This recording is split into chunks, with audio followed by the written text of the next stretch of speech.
¿Alguna vez te han causado confusión las palabras llevar y traer? No te preocupes, hoy vamos a aclarar la diferencia entre estas dos palabras con una historia corta de mi vida real que pasó hoy mismo. Pero primeramente te explico que muchas veces estas palabras nos causan confusión a los angloparlantes porque estamos pensando en inglés y usamos to bring y to take para muchas situaciones distintas y a veces estas palabras son intercambiables. Pero en español no funciona así. Pero la buena noticia es que en español sí tiene bastante lógica nuestra manera de usar estas palabras. Si yo estoy hablando, por ejemplo, tengo que tomar en cuenta desde dónde hablo, o sea, mi origen, y hacia dónde me muevo con la persona o el objeto, o sea, el destino. Si yo estoy aquí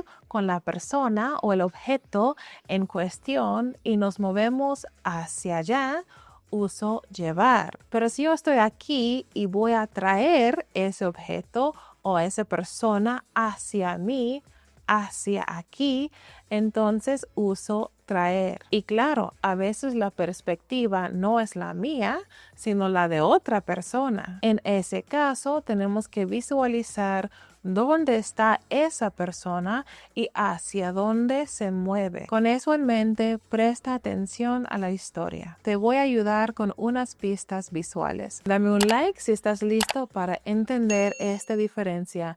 Por fin. Hoy me llamaron de la escuela de mi hija y me dijeron que le dolía mucho la muela. Hablé con el profesor y le pregunté, ¿quiere que le llevemos un medicamento o se quiere retirar de la escuela? Me dijo que se sentía muy mal y que se quería retirar. Yo tenía que seguir trabajando, así que mi esposo fue por nuestra hija y la llevó a casa. Más tarde le mandé un mensaje a mi esposo para ver cómo estaba todo en casa y me contestó, ya la traje y está descansando. También me dijo que ya había sacado una cita para llevarla al dentista más tarde. Le dije, ok, perfecto, ¿la llevas tú o la llevo yo?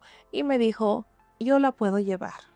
Media hora después fui a casa para ver cómo estaba mi hija, pero la primera persona que me saludó fue mi hija más chiquita que ya había llegado a casa del preescolar. Y lo primero que me dijo fue, mami, te traje una sorpresa. Y me mostró dos cosas, un dibujito que había hecho ella y unos regalitos que le habían dado en la escuela. Qué bonito.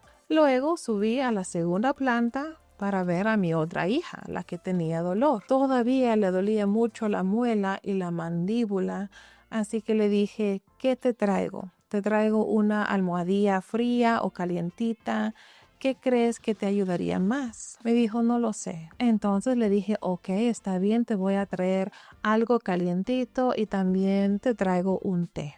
Dijo que estaba bien. Entonces fui a prepararle esas cosas. En ese momento llegó mi tercera hija de la escuela y dijo, tengo tarea. Y le pregunté, ¿trajiste tu libro? Porque el día anterior ella se había querido adelantar con una de sus tareas, pero se le había olvidado traer su libro, así que no pudo. Me dijo, sí lo traje. Perfecto, le dije. Más tarde te ayudo. Le llevé la almohadilla calientita a mi hija que tenía dolor de muela y luego bajé de nuevo a la cocina para prepararle el té y se lo llevé a su cuarto. Después de unos minutos me dijo que la almohadilla caliente la consolaba, se sentía bien, pero no le ayudaba mucho con el dolor. Entonces le dije, ok, te traigo un poco de hielo. Fui a sacar el hielo, lo puse en una bolsa, se lo llevé y le dije, mira, te traje el hielo y también una toalla para que no lo sientas tan frío. Entonces la dejé con el hielo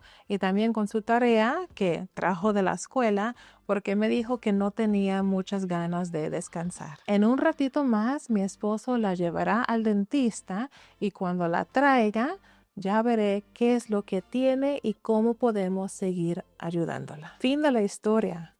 Por ahora, ¿qué te pareció? ¿Pudiste entender más claramente la diferencia entre llevar y traer?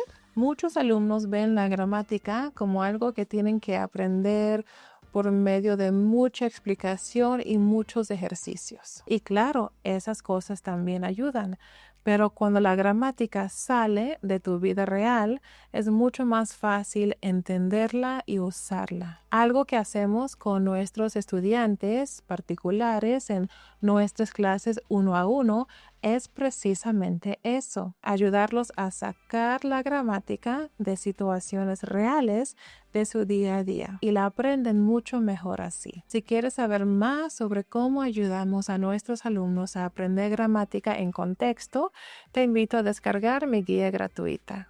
Se llama START, the 5-step method to go from second guessing to speaking Spanish fluently, using what you already know. Te ayudará a usar la gramática que ya conoces en situaciones reales, a dejar de dudar cada vez que vas a hablar, a pasar de sé esto en teoría a sí lo puedo decir y empezar a hablar con más confianza y claridad, incluso si cometes errores, porque eso es muy normal. Te dejo el enlace a la guía aquí abajo. Y para seguir aprendiendo más gramática en contexto, mira este video a continuación.